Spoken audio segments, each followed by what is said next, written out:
Operation Sindoor తర్వాత భద్రతా బలగాలు కొన్ని పాఠాలు నేర్చుకున్నాయని, వాటిని ప్రతిపాదిత థియేటర్ కమాండ్లో చేర్చాల్సిన అవసరం ఉందని త్రివిధ దళాధిపతి జనరల్ అనిల్ చౌహాన్ అన్నారు.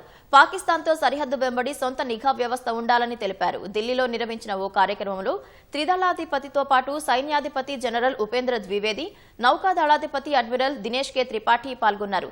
సాంకేతికత విషయంలో శత్రువు కంటే భారత్ ముందు ఉండాలని త్రిదళాధిపతి జనరల్ అనిల్ చౌహాన్ పేర్కొన్నారు. థియేటర్ కమాండ్స్ లో ఆర్మీ, నేవీ, వైమానిక దళానికి చెందిన యూనిట్లు ఉంటాయన్నారు.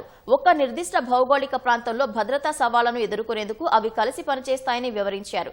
వివిధ దేశాల నుంచి ముప్పులు పొంచి ఉన్న వేళ ఏ దేశమూ ఒంటరిగా సురక్షితంగా ఉండలేదని సైన్యాధిపతి ఉపేంద్ర ద్వివేది అన్నారు.